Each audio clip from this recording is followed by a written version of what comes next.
नमस्कार दोस्तों, स्वागत है आपका एक और जानकारी से भरपूर, समझदारी से भरा और फाइनेंशियल नॉलेज से दमदार इस वीडियो में। आज का विषय बहुत ही खास है। क्या एसआईपी ऑटो डेबिट होता है? और अगर हां तो कैसे? क्या इसके फायदे हैं? कोई नुकसान तो नहीं? और आपको क्या सावधानी बरतनी चाहिए? तो चलिए दोस्तों, इस पूरे टॉपिक को आज आसान भाषा में समझते हैं, बिल्कुल एक दोस्त की तरह, एक गाइड की तरह। मैं बात कर रहा हूं वैभव और आप देख रहे हो टेकनेट इंडिया यूट्यूब चैनल। तो सबसे पहले सीधा और स्पष्ट जवाब, हां, एसआईपी ऑटो डेबिट होता है। लेकिन यहीं कहानी खत्म नहीं होती। असल कहानी तो अब शुरू होती है।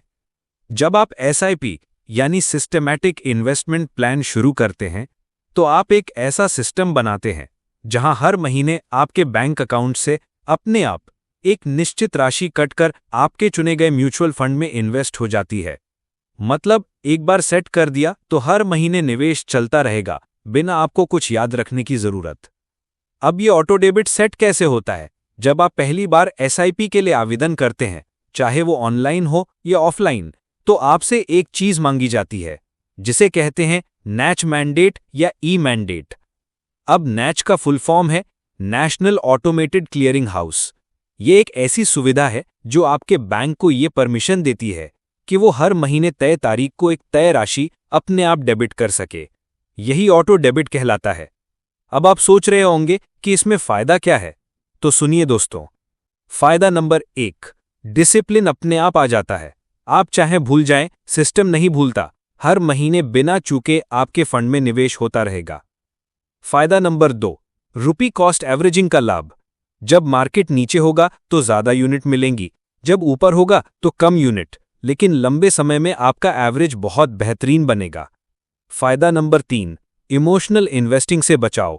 कई बार हम डर जाते हैं या लालच में आकर एक्स्ट्रा पैसा डालते हैं। ऑटो डेबिट से ये सब नहीं होता।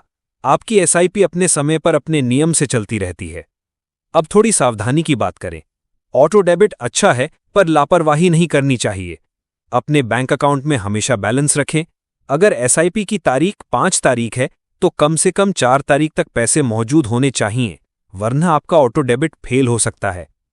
3 बार एसआईपी फेल हुई तो एसआईपी बंद हो सकती है और हो सकता है कि अगली बार आपको फिर से पूरा प्रोसेस शुरू करना पड़े। बैंक पेनल्टी भी लग सकती है। कई बार ऑटो डेबिट फेल होने पर बैंक चार्ज करता है 250 से 500 रुपए तक, बिल्कुल बेवजह का नुकसान। अब एक शानदार बात बताता हूं। अगर आप चाहें तो आप एसआईपी की तारीख भी बदल सकते हैं। जैसे आपकी सैलरी हर महीने 1 तारीख को आती है, तो आप एसआईपी की डेट 3 या 5 रख सकते हैं, ताकि बैंक में पैसा रहे और ऑटो डेबिट स्मूथली हो। अब कई लोग पूछते हैं कि अगर मैं एसआईपी रोकना चाहूं तो जी हां, आप एसआईपी को कभी भी रोक सकते हैं। ऑटो डेबिट एकदम आपकी मर्जी का है। आप उसे कुछ क्लिक में बंद कर सकते हैं। और अगर आपको कुछ महीने एसआईपी नहीं करनी है, तो आप एसआईपी पॉज का ऑप्शन भी इस्तेमाल कर सकते हैं, जिसमें कुछ समय के लिए ऑटो डेबिट बंद हो जाता है। तो दोस्तों, आज आपने जाना कि एसआईपी ऑटो डेबिट क्या होता है, कैसे काम करता है और इसके क्या फायदे और सावधानियां हैं। अगर आप चाहते हैं कि आपकी इनकम का छोटा हिस्सा हर महीने बिना भूले, बिना हड़बड़ी के, बिना इमोशंस के एक मजबूत भविष्य के लिए काम करता रहे, तो ऑटो डेबिट वाली एसआईपी आपके लिए एक शानदार विकल्प है। आप एक बार ऑटो डेबिट सेट कर दीजिए और फिर अगले 10 से 15 साल तक बस देखिए कैसे छोटा छोटा पैसा बड़ा बनता है। याद रखिए, अमीर वो नहीं होता जो एक साथ लाखों कमा ले। अमीर वो होता है जो कंसिस्टेंसी से हजारों बचाता है। अगर यह स्पीच आपको पसंद आई हो, तो इसे अपने दोस्तों, परिवार और नए निवेशकों के साथ जरूर शेयर करिए, क्योंकि एसआईपी की सही जानकारी हर एक को होनी चाहिए। और हां, कमेंट करके बताइए कि आपने अपनी एसआईपी चालू की है। अगर हां, तो ऑटो डेबिट सेट किया या नहीं। मिलते हैं अगले वीडियो में। तब तक निवेश करते रहिए, सीखते रहिए और अपने पैसों को अपने लिए काम पर लगाइए।